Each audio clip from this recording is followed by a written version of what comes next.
Okay, so imagine this. You've got the plot of, I don't know, a high-octane summer blockbuster. There's a protagonist who knows he's walking into a trap and he does it anyway. Okay, I'm with you. Then you add a secret assassination plot, one that involves a hunger strike. You have a case of mistaken identity where the hero is confused for, like, a notorious terrorist leader. Right. It sounds like a Bourne movie or maybe a John Grisham novel. Exactly. And then, right when it all looks like it's over, there's this high-stakes courtroom drama and a last-minute legal loophole that saves him from being tortured to death. Except we aren't talking about fiction. This is all from a text that's nearly 2,000 years old. That's it. Today, we're doing a deep dive into the Book of Acts, specifically chapters 21 through 23. This is the story of Paul's return to Jerusalem. And if you look at the sources, this isn't just a religious story. Yeah. I mean, it's a legitimate political thriller. We're about to see a collision between really three massive forces: deep religious tradition, terrifying mob violence, and the cold bureaucratic machine of the Roman Empire.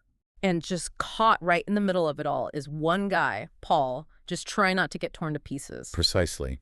And the mission for this deep dive is to really unpack how he survives this. Because if you look closely at the text, it's a masterclass in reading the room. It's about using dual identities code switching, really, to navigate a life or death crisis. That is a great hook. So let's just get right into it. The timeline kicks off with the journey. Paul's sailing back to Jerusalem with his team. But the vibe isn't exactly homecoming parade. It feels more like a funeral procession. It's incredibly tense. The text tracks their travel log. They go to Kos, Rhodes, Patara. But when they dock at Tyre to unload cargo, that's when the alarm bells really start ringing. Yeah. They find some disciples there, stay for 7 days, and these disciples tell Paul through the Spirit not to go to Jerusalem. Okay, hold on. Let's just pause there, because that sounds confusing. Paul feels led by the Spirit to go to Jerusalem. He's sure it's his mission, but now these other people are telling him through the Spirit not to go. Is the Spirit contradicting itself? And that's the tension right off the bat. Most scholars see this not as a command, like you are forbidden to go, but more as a warning of the consequences. The Spirit is revealing the intense suffering that's waiting for him. The disciples, they interpret that data as, don't go, it's too dangerous. But Paul interprets it as, prepare yourself, this is the cost of the mission. So it's the same information, just different conclusions about what to do with it. Exactly. And the preparation gets more intense. They move on to Caesarea. They're at the house of Philip the evangelist. And then this prophet, a guy named Agabus, shows up. And he doesn't just give a verbal warning. He puts on this full performance art piece. It's so dramatic. The text says he walks in, takes Paul's belt, ties up his own hands and feet with it, and says, "Thus says the Holy Spirit, this is how the Jews at Jerusalem will bind the man who owns this belt and deliver him into the hands of the Gentiles." It's visceral. In the ancient world, prophecy was often acted out like this. It was to make it undeniable. I have to say, if someone walked into my house, took my belt, and tied themselves up while predicting my arrest, I think I would probably cancel my flight. And everyone around Paul agrees with you. The text says, we and the people there begged him not to go. They are pleading. But this is where you see Paul's resolve.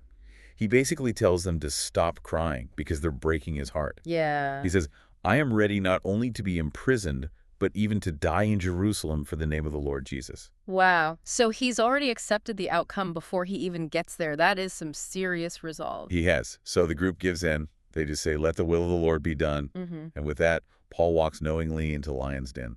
So he arrives, and, I expected the conflict to come from his enemies, but the first headache, it actually comes from his friends. It so often does, especially in politics. He meets with James and the elders. Now, they're happy to see him, sure. They glorify God for his work. But then they immediately hit him with this massive PR nightmare. They point out that there are thousands of Jewish believers in the city who are, and this is the key phrase, zealous for the law. And they've heard a rumor about Paul. Right. The rumor is that Paul is teaching all the Jews living among Gentiles to forsake Moses, basically telling them to stop circumcising their children and stop following Jewish customs. Is that actually true, though? Was he telling people to abandon their heritage? Not really, no. Yeah. Paul's big theological point was that Gentiles didn't need to become Jewish to follow Jesus. But he never told Jewish people they had to stop being Jewish. The problem is, in a game of telephone across the empire, all that nuance gets lost. So he's basically being framed as a traitor to his own culture. Exactly, a subversive element. So the elders propose a strategy, a photo op, basically. Right. They have 4 men who are under a vow. They tell Paul, take these men, pay for their expenses, and purify yourself with them in the temple. So the logic is if Paul pays for this very traditional, very public ritual, everyone will see it and say, oh, never mind, he's still a good, law-abiding guy. That's the plan. A compromise to lower the temperature. Paul agrees. He enters the temple, and it backfires. Spectacularly. Oh, man. Talk about a worst-case scenario. It goes wrong so fast. The 7 days are almost up, and some Jews from Asia, who probably knew Paul from his travels and already hated him, they spot him in the temple. They start screaming for help, shouting that this is the guy who teaches against the law and against the temple. But then they add a new accusation, a very specific one. They claim he brought a Greek man, Trophimus, into the restricted part of the temple. And this is a critical accusation. The temple had barriers. Gentiles could go into the outer court, but if they went any further, the penalty was death. The Romans even allowed the Jews to execute Roman citizens for that specific crime. But did he actually do it? Did he sneak his friend inside? No. The text is very clear. It says they had seen Trophimus with Paul out in the city earlier, and they just assumed Paul brought him into the temple. That is a massive leap in logic. I saw you with a Greek guy at lunch, so you must have brought him into the Holy of Holies. But in a mob, facts don't matter. Accusations do. The city explodes. The text says the people ran together, they seized Paul, dragged him out of the temple. And then you get this chilling detail. At once the gates were shut. That sounds so final, like you are never coming back in here. It signifies total exclusion. He is cast out. And then they start beating him. They aren't trying to arrest him, they were trying to kill him. Right there on the pavement. And this is where the genre shifts again. We go from a religious drama to a military thriller. Because all that noise, it wakes up the Roman machine. And in comes the tribune. This is the commander of the Roman cohort, probably stationed at the Fortress Antonia, which literally overlooked the temple courts. He gets a report that all Jerusalem is in confusion. Which is a very bad report for a Roman peacekeeper. Terrible. So he rushes down with soldiers and centurions, and honestly, the Roman army is the only reason Paul isn't killed on the spot. The mob only stops beating him when they see the uniforms. But the tribune has no idea what's actually going on, right? None whatsoever. He arrests Paul, orders him bound with 2 chains, and just asks, who is he and what did he do? But the crowd is screaming so many different things he can't get a straight answer. It's just chaos. Yeah. The violence gets so bad that the soldiers have to physically carry Paul up the steps because the mob is pressing in trying to tear him apart. And right here, in the middle of all that, we get this incredible moment of mistaken identity. The tribune thinks he's just caught a celebrity criminal. He does. He asks Paul, are you not the Egyptian then, who recently stirred up a revolt and led the 4,000 men of the assassins out into the wilderness? Wait, the assassins, who are these people? The assassins, or Sicarii, were a radical group of Jewish nationalists. They used daggers to kill Romans and any collaborators. And apparently there's this Egyptian leader who had recently led a failed revolt. So the Roman commander thinks he's just caught a top-tier terrorist warlord. Which explains why he's so rough with him. He thinks he has a major prize. But then Paul speaks to him in fluent, educated Greek. He says, I am a Jew from Tarsus in Cilicia, a citizen of no obscure city. He's immediately distancing himself. I'm not some wilderness terrorist. I'm an educated urbanite. And it works. The tribune is surprised enough that he actually lets Paul speak to the crowd. And this is that code-switching moment I mentioned. Paul is on the steps. He's safe behind Roman shields. He turns to this angry, murderous mob, motions for silence, and then he switches languages again. He goes from Greek with the commander to Hebrew with the crowd. Or Aramaic, yeah, the local dialect. It immediately signals, I'm not an outsider. I am one of you. And the text says when they heard him speak their language, they became even quieter. So he has their attention, he's got the floor, and he launches into his defense. But it's interesting, he doesn't start with theology. He starts with his resume. He has to establish his credentials. I am a Jew, born in Tarsus, brought up in this city, educated at the feet of Gamaliel. Gamaliel, that's a name drop, isn't it? It's huge. It's like saying you studied constitutional law at Harvard under the most famous professor of the century. He's saying, I know the law better than you do. He even mentions he was zealous for God, just like the mob is. He's building a bridge. He's basically saying, I used to be exactly where you are now. I wanted to kill these people too. Right. And then he tells the story of the Damascus Road. The light, the voice of Jesus, the blindness. He's framing his transformation not as a betrayal of Judaism, but as a direct encounter with the God of their fathers. And he's doing great. The crowd is listening until he gets to this trance he had in the temple where the Lord told him to leave Jerusalem. And here comes the trigger. Paul quotes the Lord saying, "Go, for I will send you far away to the Gentiles." And snap. The second he says the word Gentiles, it is over. The crowd just explodes. They shout, "Away with such a fellow from the earth, for he should not be allowed to live." They're throwing off their cloaks, flinging dust into the air. It's pandemonium all over again. Why that word? Why was Gentiles the match that lit the fuse? Because to them, Paul wasn't just claiming a private religious experience. By saying God sent him to the Gentiles, he was implying that the special status of Israel, their covenant, their law, was being offered to the unclean nations without them having to become Jewish first. It's like he's giving away state secrets to the enemy. That's a great way to put it. It confirmed their worst fear, Yeah. that he was diluting their identity. So the poor tribune is just watching all this. He probably doesn't understand a word of Hebrew, so he has no clue why the crowd just went crazy again. No, he just sees a riot reigniting. He assumes Paul must have confessed to some horrible crime. So he decides to get the truth the Roman way.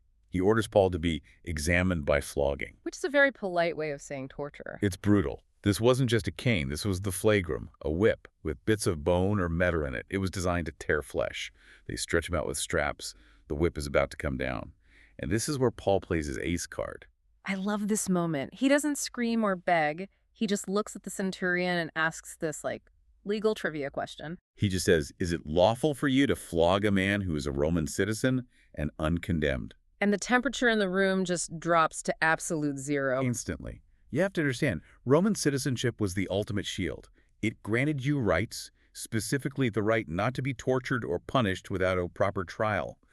To violate a citizen's rights was a career-ending, maybe even life-ending mistake for a Roman official. The centurion panics. He runs to the tribune and says, "What are you about to do? This man is a Roman citizen." The tribune comes back. He's skeptical. He looks at Paul, who probably looks like he's been through a blender, and says, "Tell me, are you a Roman citizen?" Paul just says yes. And then the tribune reveals a bit of his own insecurity. He says, "I bought this citizenship for a large sum of money." Right. In that era, you could sometimes buy your way in if you had enough cash. But Paul hits him with the ultimate status flex. He just says, "But I am a citizen by birth." I didn't buy my way in. I belong here. It completely flips the power dynamic. The text says the interrogators withdrew from him immediately, and now the tribune is afraid. He realizes he already broke the law just by binding Paul in chains without a trial. So the flogging is off the table, but the tribune still has this problem. He has a prisoner, a riot, and zero answers. So the next day, he tries a new tactic. He unminds Paul and drags him in front of the Sanhedrin. The Sanhedrin was the Jewish High Council. It's basically their Supreme Court and Senate rolled into one. The tribune just wants to figure out what the actual charge is, but this trial goes off the rails almost instantly. Paul starts talking. He says he has a good conscience, and the high priest, a man named Ananias, just orders someone to punch him in the mouth. Which tells you everything you need to know about the fairness of this trial. It's illegal under Jewish law to strike a defendant. And Paul snaps right back. He calls the high priest a whitewashed wall. That is a solid insult. What does it mean? It's a great construction metaphor. You have a crumbling, unstable wall, but you paint it with white lime to make it look clean and sturdy. He's calling him a hypocrite looking, pure on the outside, but rotting on the inside. But then someone corrects him, saying, "Do you revile God's high priest?" And Paul apologizes.